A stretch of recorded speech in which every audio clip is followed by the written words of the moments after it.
everyone. Welcome to episode number 671 of this here electronic engineering podcast called Amelia's Weekly Fish Fry, brought to you by eejournal.com and written, produced, and hosted by me, Amelia Dalton. Are you ready for some robots? Yes, we're not talking about just any robots.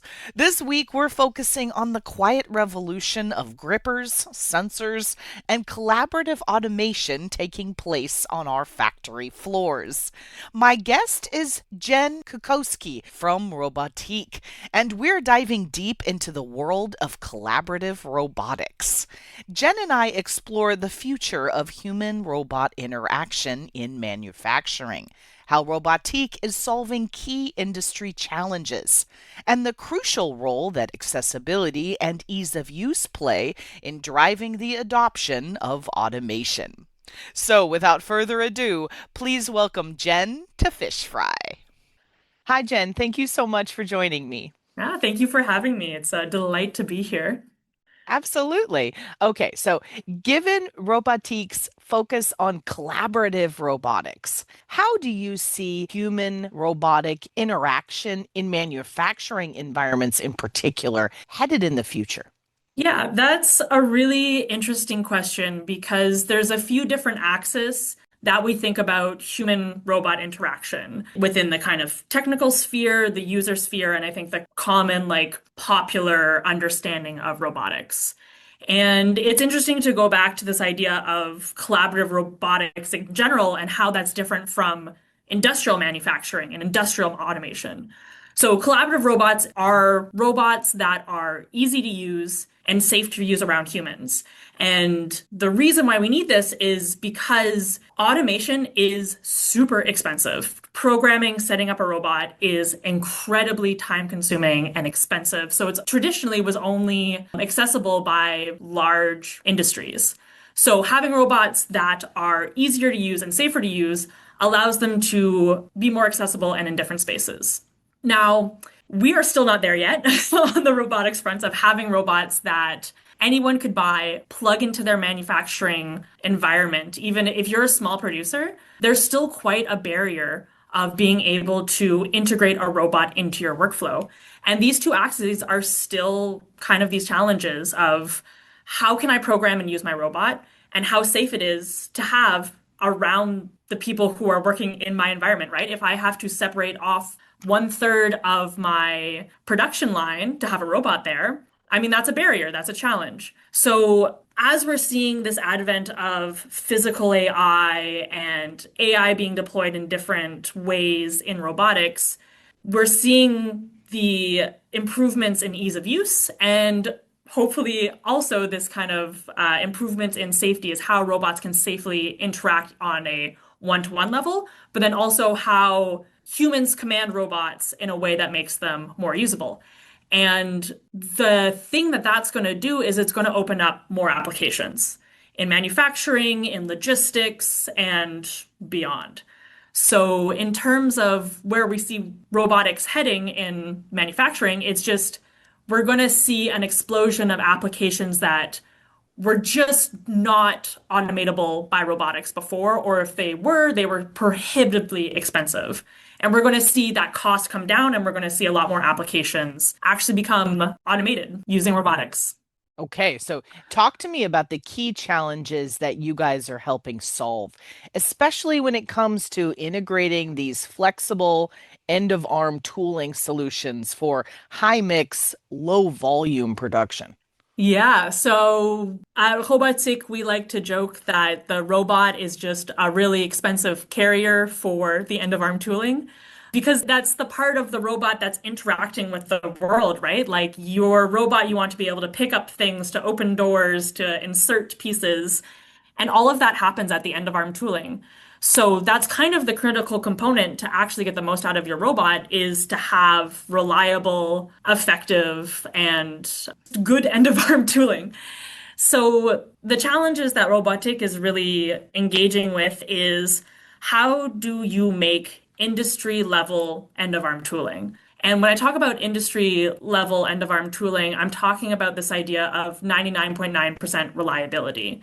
If you are constantly having to maintain your products, if you're constantly having to switch out your tooling when you're doing different tasks, everything gets more expensive, more complicated. You don't really want to use that. So, Robotiq, we've been around for 17 years. We've ridden the wave of collaborative robots. So we have a lot of understanding about like what are the features that industry needs. And how that kind of projects to the future is we have this continuation of general purpose robots. And that fits into this idea of high mix, low production essentially means I want a robot that can do a bunch of different things. I want one form factor that can grab every object in the Amazon warehouse, right? Like, and that is still a huge challenge that has not been solved. And that comes down to, well, can my gripper actually pick up these things and can it pick it up in different ways and do it stably? So, for example, the Robotiq gripper, it has two grasp modes. So it has a parallel grasp and it has our patented encompassing grasp that allows the fingers to form around the object, pull it into the palm, and create a more stable grasp compared to a traditional parallel gripper.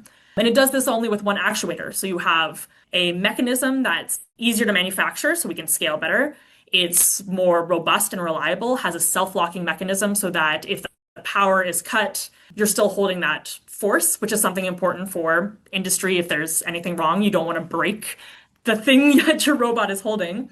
And you have two different grasp modes. So for one piece of hardware, you have so many features packed into it. It makes it more generalizable, which makes it improve its ability to do these high mix, low production tasks or whatever.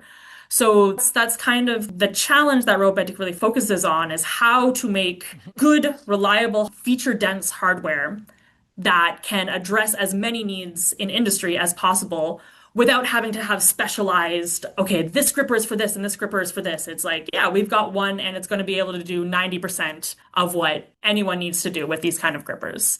So that continues on to looking at different sensors that you can buy as well, because robots are limited in what they can do with what they can perceive, right? Their perception of the environment allows you to go from a structured environment. So having, again, thinking about traditional automation with an assembly line where everything is very fixed to the kind of tasks that we want to automate now, which would be, yeah, again, the logistics world is a really great example of this. If I have 7 different objects I want to pack in a box, and that box might be anywhere on my table, and the objects might be anywhere on my shelves, you need to have a good perception of the world to understand how to navigate it, how to grab something and put it somewhere else. So making sure that we have perception at that end of arm tooling, camera, the force torque sensor, and now our new tactile sensors that are coming out that also give a deeper understanding of the forces and the contacts that are happening. It allows you to adapt to a changing world. And that's the freedom from having to over-design a robotic cell, which again allows you to have more generalizable and deployable robots. So, Robotiq is known for its super user-friendly hardware and software. So, talk to me about the role that accessibility and ease of use plays in the adoption of automation. Yeah, a fun statistic that I think really highlights the importance of plug and play is that if you want to automate something in your warehouse, your integration costs are going to be about 50 to 80% of that application. So your robot arm, maybe it's costing you 50 to 100K and you throw a gripper on it. All of your hardware is going to be a small portion of how much it costs to actually set that up. So all of the programming, all of the additional sensing, all of the setting up of your production floor, right? So that you have the safety, the conveyors, that is all a huge cost. So any element that you can improve on the integration, and it can be a simple thing of like cable management, right? So if you have 2 cables from your sensors and your gripper that now you have to manage, versus for us, it's like, okay, you can stack the gripper on the camera and they can share a communication protocol and only have one cable out. Or you have a universal mounting bracket. That means that your technician, it takes them only, 5 minutes to swap out a gripper that might need to be serviced and put on a new one. All of those things add up. And the easier you make it to integrate and set up and deploy and maintain your robots, make them cheaper and make them more accessible. Yeah, setting up and programming robots is hard. Yes, absolutely. So, Jen, beyond traditional manufacturing, what emerging industries or applications are showing the most surprising growth or potential for your grippers, sensors, and cameras? Yeah, so the humanoid market. Humanoids are exploding everywhere, and we expect these humanoids to have the anthropomorphic hands, the human robotic hands. Those are very, very hard to control.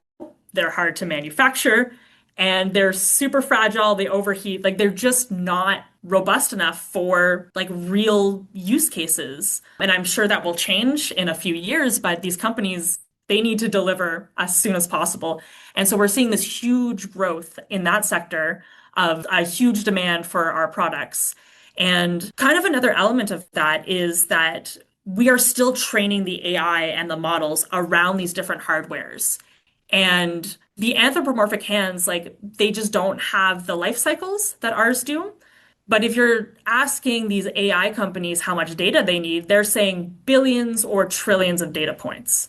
So if you have a gripper that lasts 100,000 cycles versus one that lasts 2 million cycles, when you're thinking about this need of data collection and reliability and longevity, you can see how now our products really kind of have that edge of like, okay, well, maybe we're not doing anthropomorphic hands that can be fully dexterous, but the critical need now is data and deployment.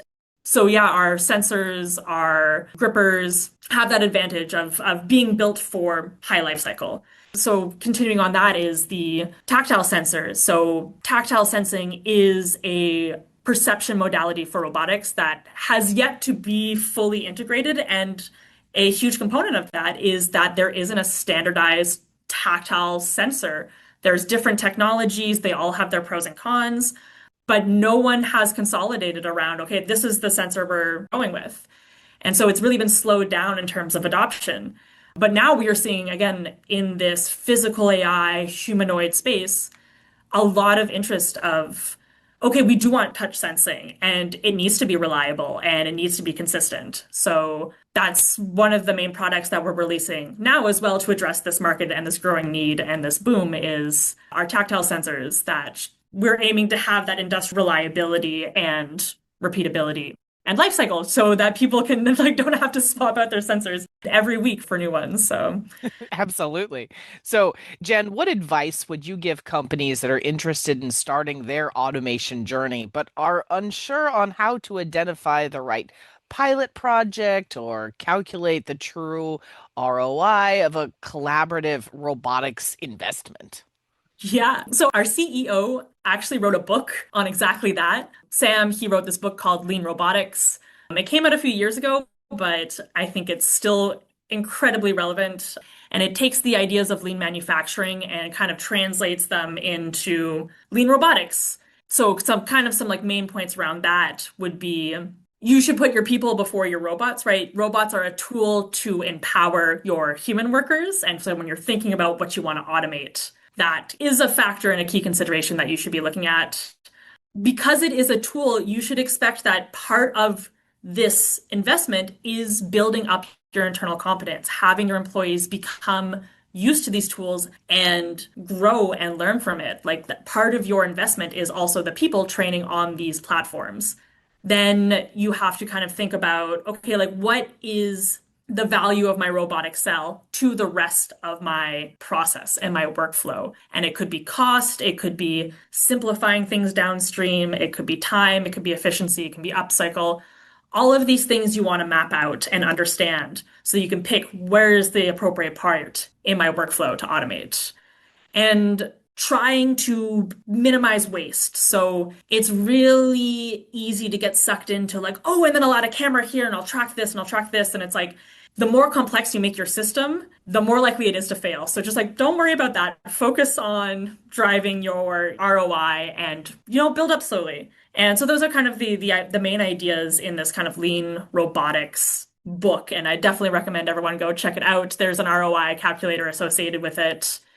But beyond that, some pieces of advice I've heard from integrators is that it's really tempting to try to automate the part of your process that would give you the biggest ROI. And that can be a trap because it might be something that's very, very complex. And then when you fail, you don't go back and try again. So starting with the lowest hanging fruit in your process, what would be easiest to automate with a robot? Again, start with that. Get your human workers used to a robot, building up their competence with it. Now it's a tool that they can use. And now you understand the limitations. It'll allow more effective and gradual automation throughout your entire process. That makes sense. Well, all right, Jen, it is time for your off the cuff question. So, if you could have one meal right now, it doesn't matter if it's on the other side of the world, you need a passport to get there. What would you have? Oh,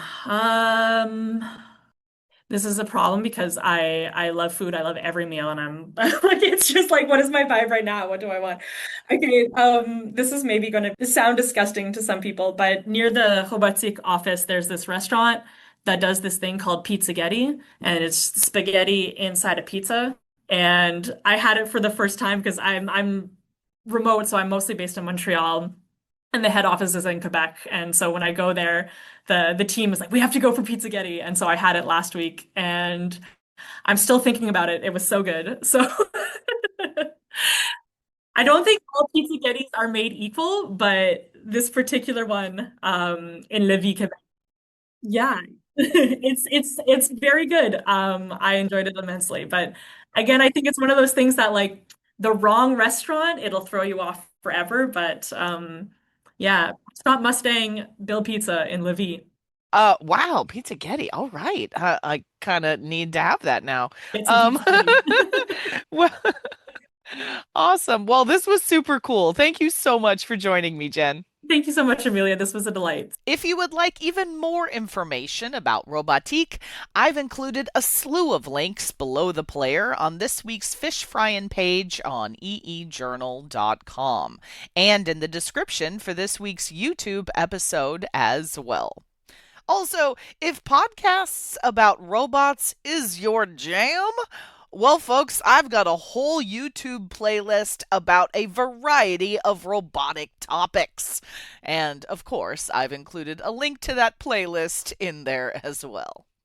Hey, have you checked out EE Journal on social media yet? Well, you should. You can find us at facebook.com/EE Journal. If LinkedIn is your thing, you can follow us or me on LinkedIn, and we are also on Blue Sky Social and Mastodon too. And we have that YouTube channel I just mentioned, youtube.com/EE Journal. Folks, it is chock full of all kinds of techie videos, including our very popular Chalk Talk webcast series, hosted by me, and our animated series called Libby's Lab. And of course, you can subscribe to our EE Journal YouTube channel as well. Thank you everyone for tuning in. If you know of any cool new technology or heck you just want to chat, shoot me a line at Amelia, that's Amelia at eejournal.com, or post a comment on our forums on EE Journal. For the week of February 27th, 2026, I'm Amelia Dalton, and you've been fried.